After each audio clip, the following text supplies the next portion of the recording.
What is going on, everybody? Welcome back to the channel. After Sound here, bringing you Splinterlands content every single day. We also stream right here on this channel every Tuesday, Thursday, and Sunday morning, so come by and say hello. All right, guys, I wanted to just take a look once again at the token distribution as per the white paper, because there seems to be a lot of confusion out there regarding land specifically, so we're going to dive into that first. But overall, we have followed the SPS white paper for the majority, so people can go back and reference this. The only major deviation we've had is with the tower defense SPS. That was originally supposed to be set aside for the team, but we are now, due to a governance vote, we are now having that go towards tower defense pack holders. So let's address the land thing first. First and foremost, for people out there thinking, especially seeing the MAV server amount of SPS that people are earning and that it's just going to completely dilute the token, that is not the case at all, or that will not be the case, I should say. The land SPS is already being given out to people, so it's not anything new. This started in December of last year, actually around the same time that the token distribution for the tower defense packs started. So there were two governance proposals, I believe, last November, and then these started in December. So you can see here we are still on pace to do about 3 billion tokens, not about, but 3 billion tokens exactly, and we have burned some so far, but we can get into that later. You can see here, the airdrop is completed, right? Whatever is going to the DAO is going to be given out and issued over 65 months, but that is automatically locked, and there'll be a total of 300 million tokens there. You had the private sale, so that was already given out from the get-go, and that was unlocked over the first 10 months. So this is over a year old at this point. The team, so this is what's important here. The team is set to receive 270 million SPS, but keep in mind that they did adjust things out because I don't know if it's like legal issues or regulatory issues, but they have not been able to use the team SPS the way that they want to. So as of now, we have been getting 1 million SPS paid out to the token holder, sorry, not the token, but the pack holders for SolKeep. So I believe that 1 million is where it started at, and then like most of these, they reduce by 1% every month. So, this is something that's going to be paid out 1 million over the first, 9 months or so that we've had this, or even if over the first 12 months is still a drop in the bucket, right? So even if we assume that it hasn't dropped from 1 million and that it's actually been a steady 1 million per month, that still leaves like 258 million for the team that will be unlocked over, a 65-month period. Again, they have not started receiving that, so that's just something to keep in mind. And then you get your partners, advisors. That was unlocked. Actually, that was just unlocked recently. So they're able to maybe sell off that. Maybe that's why we got a little bit of a sell-off after July. Who knows? And then play to earn. You can see there's another 900 million there. And staking, LP, Oracle, all these rewards is another 900 million. So each of these, right, play to earn, and then all the other rewards in game make up 60%. And we can actually go here to the play to earn pools. So here's where we're at, right? We have been giving out SPS and ranked battles for over a year now. This started in July of last year after we switched away from DEC, after the airdrop was done. This has been paying out for over 1 year now. Now, SPS staking, on the other hand, this has been paying out for 2 years because this started back in July of 2021. Now, LP incentives, this started last year as well. I believe it went live right after or around the end of the airdrop. So we're only 1 year into this. And keep in mind, the entirety of this amount, right, is going to be given out over 65 months. LP incentives. Now, here's the land expansion, right? This is 6.25 million paid out every month. We have been paying out already since December of last year. This number is not going to change outside of probably reducing by 1% per month. But what's going to happen is the allocation is going to be different, right? So right now, if you own a plot of land, doesn't matter whether it's a common desert or it's a castle, right, or a legendary, whatever, you get a proportionate amount equal to everybody else for that plot of land, as long as it's surveyed, right? That was a change that was made. So it's only being split around between like 120, 130,000 lands, however many plots have been surveyed already.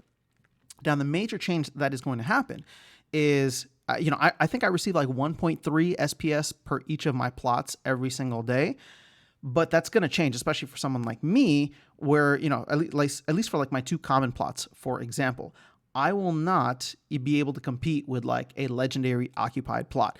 And especially if I don't have like 100,000 production and all the benefits that they're going to get, I probably will not be receiving the 1.3 SPS per day for my land plot, my common plot. So you can see that it's going to skew heavily towards people who provide production or provide higher production, have higher rarity land, have different things like titles, totems, even Rooney that can add to that production. So this same 6.25 million is going to be given out at a different rate to everybody for participating at whatever level they're participating at.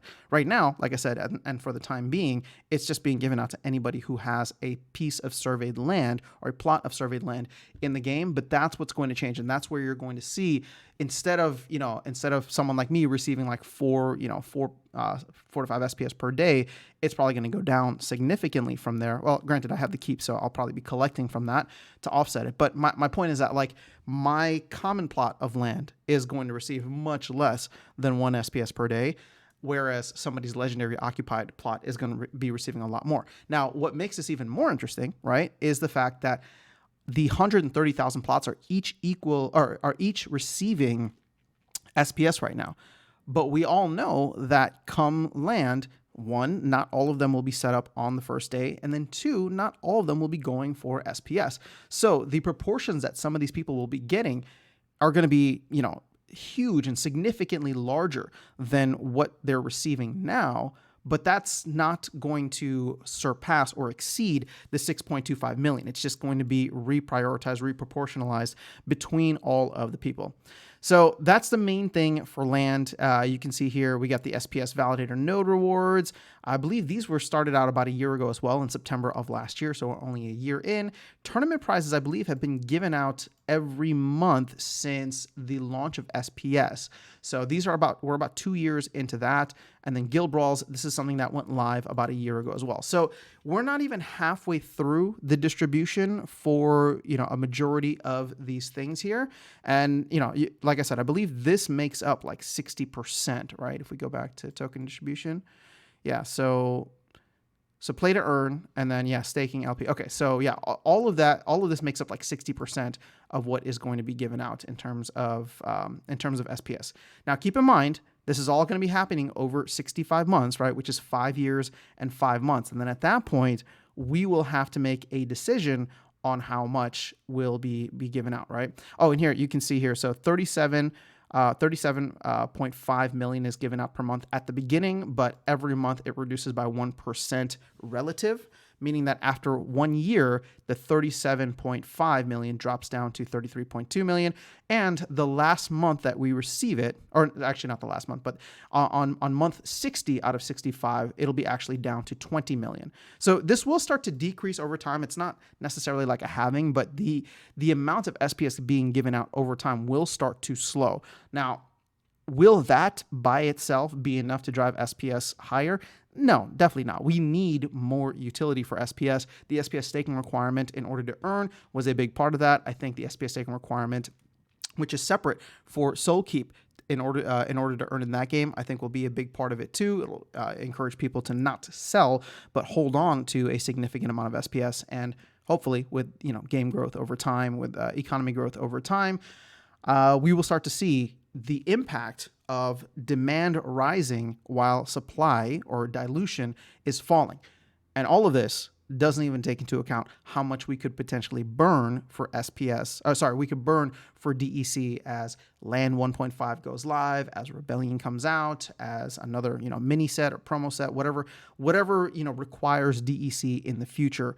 All that stuff will play into this. But that's all I have for you guys in this video. I'll keep it, or I'll end it here, hopefully short and sweet, but hopefully that gives you a better idea of where we are from an SPS distribution standpoint. Again, for the people worried that land is going to destroy everything, it is not. In fact, I am very excited for land and what it's going to do, or the potential it has to impact in a very positive way the game economy. So we're not giving out any more SPS. It's just some people who got luckier or have been around longer or however you want to define it, they're going to be earning a lot more SPS because of their land type, their rarity, their all that stuff, right? So that is all I have for you guys in this video. Let me know your thoughts in the comments below. I'll catch you all in the next one and see you around the game. Take care.